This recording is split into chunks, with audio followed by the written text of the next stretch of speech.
balance of power in the SEC East. You know, this was something that we talked about at pretty good length back in March of last year. Some of you were asking, we had just started the show, and you were asking, who do you think the best team is and then the best program is in the SEC and the Big Ten? And so I did it by division. But the first thing I said was, it's not interchangeable. Team and program are not interchangeable. And the thing about it was, we were entering the 2020 season, and it looked like Florida, Georgia, they were going to be as close as they've been. We know how that story turned out. More on that story in a second.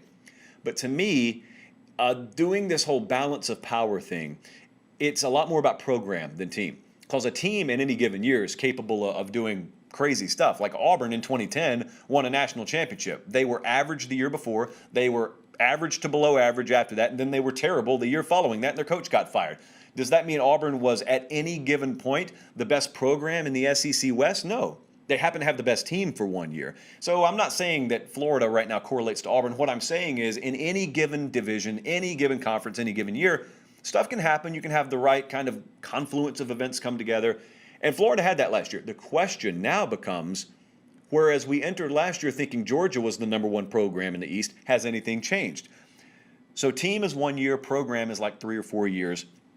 Let me just remind you, I still can't get over how 2020 panned out. I still cannot get over the fact that we were sitting here in March or April or May and hoping we had a season. But then in August, when we figured out we were going to have a season, as I've said many times, and I'll say at least one more time here, could you imagine how close we thought Georgia and Florida were, mind you? Could you imagine looking anyone in the eye and saying, let me tell you what's going to happen here. Florida, they're going to beat Georgia. Florida, they're going to win the East. Florida is going to play the eventual national champion as close as any team in America plays them all year. And they're going to have a Heisman Trophy finalist.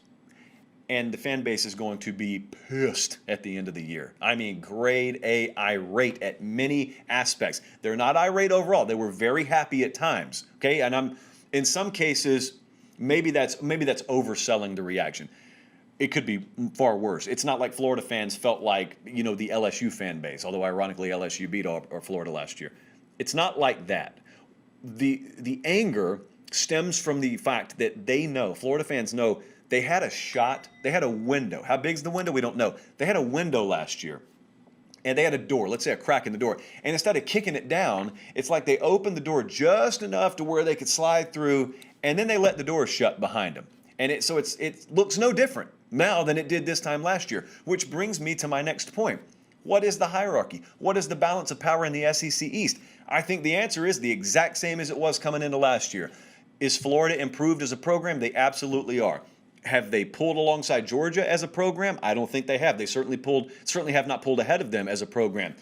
Doesn't mean they can't beat them. We just saw any given year this last year. That doesn't mean that at all. But even after 2020, I still think Georgia is atop the SEC East. The question becomes, was last year any kind of one-hit wonder? Was last year any kind of one-off? Okay, I'm not going that far with Florida. I'm certainly not going that far. They could win it again this year. This is far from a prediction segment. They could win it again this year.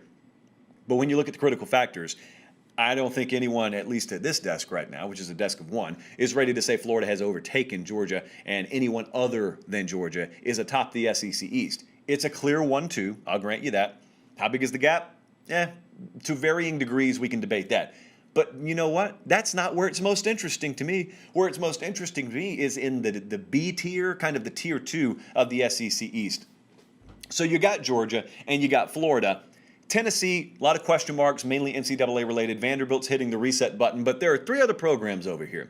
One of them, South Carolina, brand new coach in Shane Beamer. One of them is Kentucky, where Mark Stoops, even though he's been there for it seems like forever, they're injecting a lot of new into their program.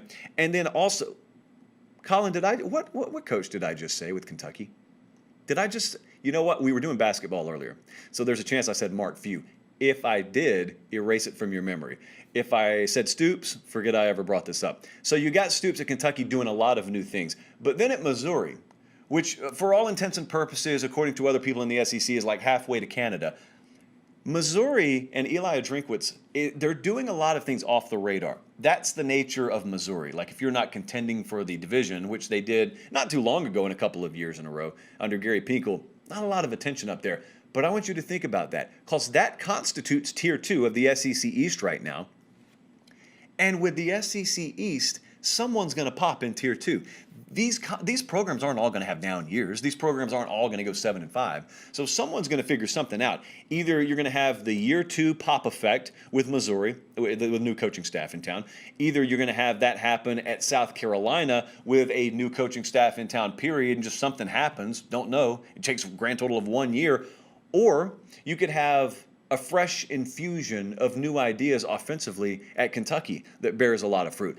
I think the tier two, the second level of the SEC East, for my money, may be one of the most fun subplots of college football to watch, not just in the conference of the SEC, but overall nationally in this upcoming year. Really fun to watch.